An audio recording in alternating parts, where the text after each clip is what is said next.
if the businessman next door was living a double life? Not in secret, but in actual full view, with the help of two governments. Vusimuzi Matlala is known in South Africa as a politically connected entrepreneur, but beneath the surface lies a paper trail that crosses borders, blurs identities, and raises disturbing questions about corruption and citizenship fraud. Why is a man with deep roots in South Africa holding a legitimate Eswatini national ID under a different name, tied to a family that doesn't recognize him? How did this even happen? Let me explain the story. Allegedly. Vusimuzi Matlala is a figure whose personal history and national affiliations raise numerous red flags. He is known publicly in South Africa as a businessman and a so-called tenderpreneur.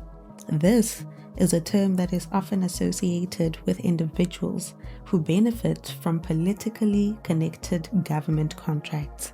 Matlala's identity has come under scrutiny due to his possession of dual national documents, with specific controversy surrounding his apparent claim to Eswatini citizenship. Matlala holds a national identity card from the Kingdom of Eswatini under the name Vusimuzi Dlamini.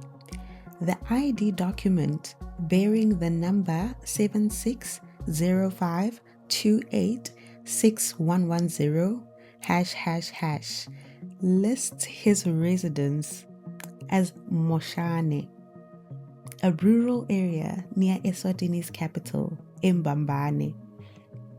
According to the ID, he is the second-born child of Christinah Thembi Shongwe, who is also described as a housewife. However, this claim seems to be deeply problematic.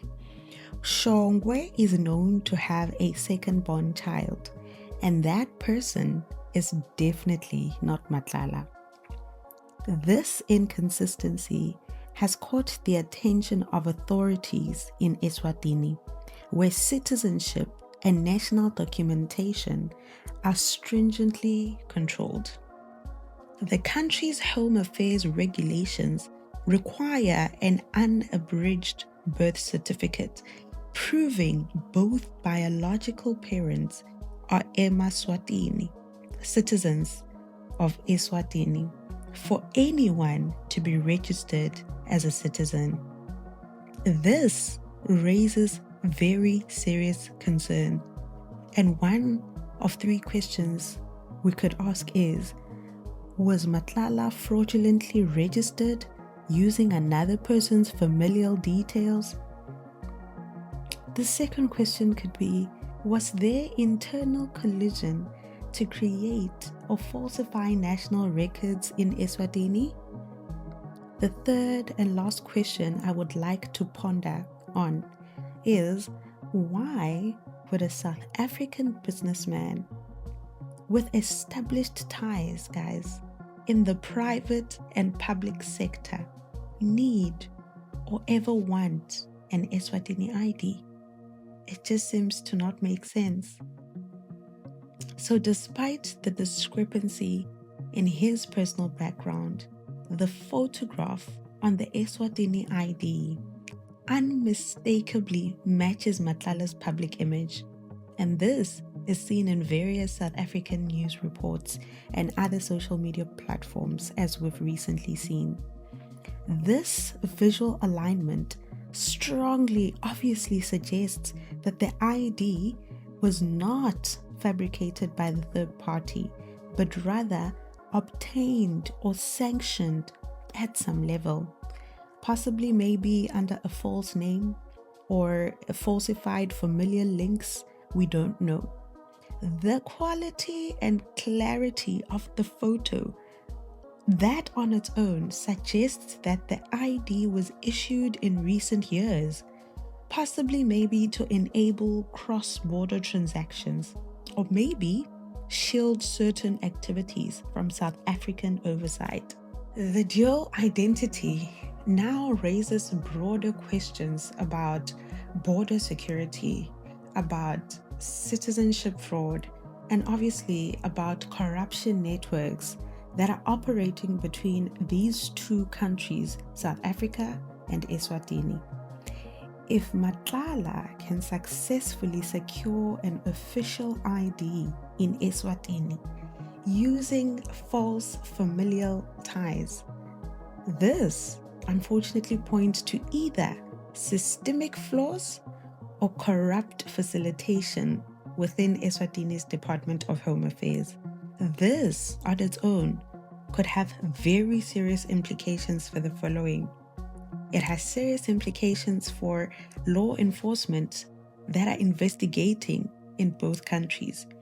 It has serious implications for the tracing of financial transactions, especially when it comes to tender-related income.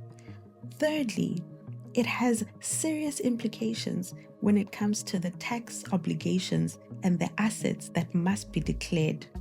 Fourthly, it has serious implications when it comes to the movement of capital or the movement of people under different names because they are obviously avoiding detection.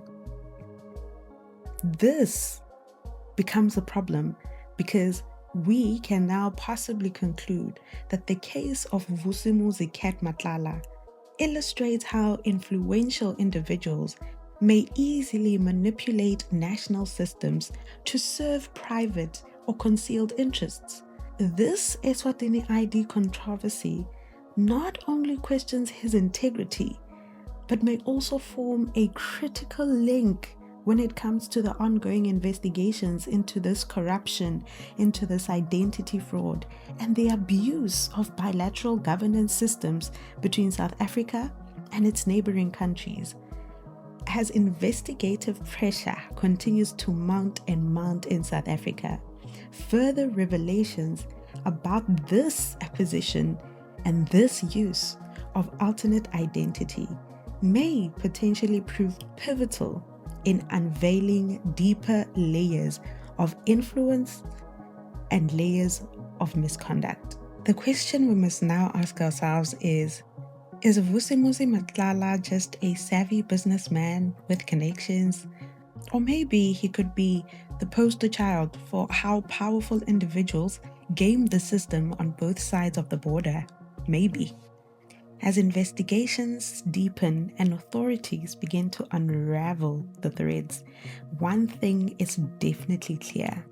Identity in the world of power and politics is no longer just about who you are, but it's about who you're allowed to be. The real question now is, who really helped make this identity possible? And what was he trying to hide? If you are just as stunned as I am, please hit that like button. If you've got any thoughts, drop a comment below. We read them all. Please don't forget to subscribe to Allegedly for more sharp, unfiltered breakdowns of the stories they don't want you to ask questions about. Turn on those notifications because in South Africa, the truth comes out allegedly.